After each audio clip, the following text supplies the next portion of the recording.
السلام علیکم ورحمۃ اللہ وبرکاتہ۔ آپ دیکھ رہے ہیں پروگرام میری پہچان، اور میری پہچان کے ساتھ آپ کی میزبان سیدہ زینب حاضر خدمت ہیں۔ ہمارے ساتھ تشریف فرما ہے محترمہ ڈاکٹر ناہید ابرار صاحبہ، ان کے ساتھ تشریف فرما ہے محترمہ زرمینہ ناصر صاحبہ۔ اور جب ہم وقفے پہ جانے سے قبل ہم نے یہ آپ سے گفتگو کی کہ انسان سے چاہے نہ چاہے، دانستہ یا غیر دانستہ، کبھی کبھی ایسی گفتگو یا ایسی بات منہ سے نکل جاتی ہے جو غیبت کے زمرے میں آتی ہے۔ اب آپ یہ ارشاد فرمائیے گا کہ جانے انجانے میں اگر کوئی غیبت کر بیٹھا ہے، اگر اس کو پھر اس کے بعد یہ احساس ہو جاتا ہے کہ مجھ سے کسی کی برائی ہو گئی، کسی کی غیبت ہو گئی، اس کے پیٹھ پیچھے میں نے اس کی برائی کر دی ہے اور یہ غلطی ہو گئی، اب ایسا کرنے والا شخص اللہ کی بارگاہ میں معافی مانگے یا جا کر اس شخص سے معافی مانگے کہ جس کی غیبت ہوئی ہے، اور پھر اللہ رب العزت اسے گناہ سے بچنے کی توفیق بھی دے؟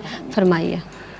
دیکھیے زینب، جب آقا دو جہاں صلی اللہ علیہ وسلم سفر معراج پر گئے تو انہیں جنت اور دوزخ کا مشاہدہ کرایا گیا۔ جی، جب انہوں نے دوزخ کا مشاہدہ کیا تو دیکھا کہ کچھ لوگ مردہ انسانوں کا گوشت کھا رہے ہیں۔ اللہ اکبر۔ تو انہوں نے جبرائیل علیہ السلام سے پوچھا کہ جبرائیل یہ کون لوگ ہیں؟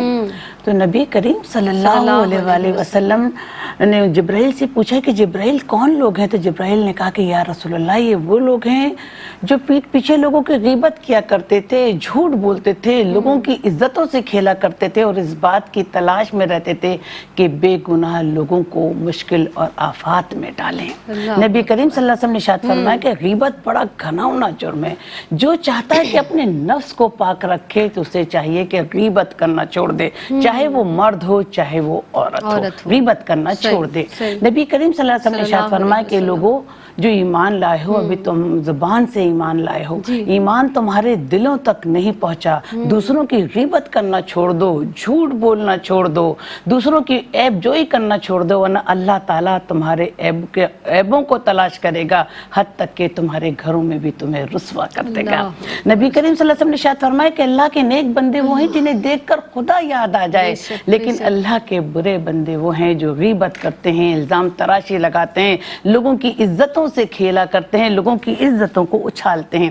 دیکھیے زینب، غیبت آپ نے کہا نا، غیبت مرد اور عورت دونوں کرتے ہیں، لیکن عورتیں غیبت زیادہ کرتی ہیں۔ میں آخری سوال میں ضرور اس پر بولوں گی کہ دیکھیے غیبت کا سب سے بڑا نقصان یہ ہوتا ہے کہ جس شخص کی غیبت کی جائے تو اس کی نیکیاں اس کے اعمال میں ڈال دی جاتی ہیں جس نے کسی کی غیبت کی ہو۔ حضرت خواجہ حسن بصری رحمۃ اللہ علیہ کو جب پتہ چلا کہ ان کی کسی نے غیبت کی ہے تو انہوں نے ایک کھجور کا طباق منگوایا اور ان کے گھر بطور ہدیہ بھیجا کہ میں نے سنا ہے کہ آپ نے اپنی نیکیاں میرے نامۂ اعمال میں منتقل کر دی ہیں گی، اس کا شکر، اس احسان کا بدلہ میں کیسے چکاؤں؟ صرف کھجوروں کو بھیج کر اکتفا کرتا ہوں۔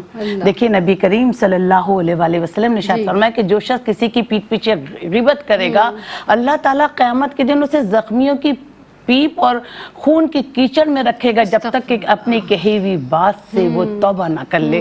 ہم غیبت کرتے ہیں، کسی محفل میں جائیں، لوگ دوسروں کی غیبت کرنا تو فیشن میں شامل ہو گیا ہے۔ اگر کوئی ذرا سے خراب کپڑے پہن کر آ رہا ہے تو خواتین اشارتاً کنایتاً بتانے کتنے خراب کپڑے پہن کر آیا، کسی کا اسٹینڈرڈ آف لیونگ ہائی نہیں ہے تو خواتین اس کا مذاق اڑا رہی ہیں، اشاروں میں نقل اتار رہی ہیں، کنایتاً اس کا مذاق اڑایا جا رہا ہے۔ تو یہ تمام باتیں اللہ تعالیٰ کو بہت بری رکھتی ہیں۔ اللہ اور اس کے رسول نے ہمیں ایسا کرنے سے منع فرمائے گا۔ جب غیبت کا کفارہ یہ، جب غیبت کرتے ہیں تو اس کا کفارہ یہ کہ جس شخص کی غیبت کی اس کے لیے دعائے مغفرت کریں کہ اللہ ہمیں اور اس کو بخش دے۔ اور دیکھیے نبی کریم صلی اللہ علیہ وسلم نے ارشاد فرمایا غیبت زنا سے بھی زیادہ گناہونا جرم ہے۔ تو صحابہ کرام نے کہا کہ یا رسول اللہ وہ کیسے؟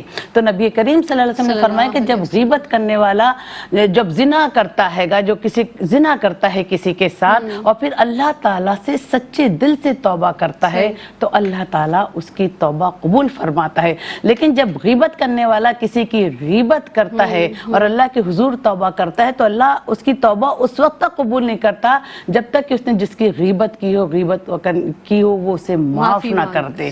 تو یہ بڑا گھناؤنا جرم ہے اور ہمیں اس سے بچنا چاہیے۔ اسی کی غیبت جب ہم کسی کی کرتے ہیں تو ہمارے دل میں مطلب ہے کہ عجیب عجیب وسوسے پیدا ہوتے ہیں، لوگوں کے پاس سے قدریں اٹھ جاتی ہیں، اس بات کو فخر سمجھتے ہیں کہ ہم کسی محفل میں جائیں، صحیح۔ کسی کی غیبت کریں، کسی کا مذاق اڑائیں. ہمارے اس دین اسلام میں اس باتوں کو کرنے کی سخت ممانعت کی گئی ہے. بے شک، یعنی جب آپ سے کسی کی غیبت سرزد ہو جائے اللہ کے حضور تو آپ نے معافی مانگنی ہی ہے. اس پروردگار عالم سے تو آپ نے گڑ گڑا کر یہ التجا کرنی ہے کہ پروردگار عالم مجھے معاف کر دے. لیکن جس شخص کی آپ نے غیبت کی ہے آپ نے جا کر اس سے بھی معافی مانگنی ہے، اور جب تک وہ شخص آپ کو معاف نہ کر دے، یقیناً جب آپ کسی کا دل دکھاتے ہیں اس شخص سے آپ معافی مانگیں، جب وہ معاف کر دے تو پروردگار عالم تو ہے ہی بڑا غفور و رحیم.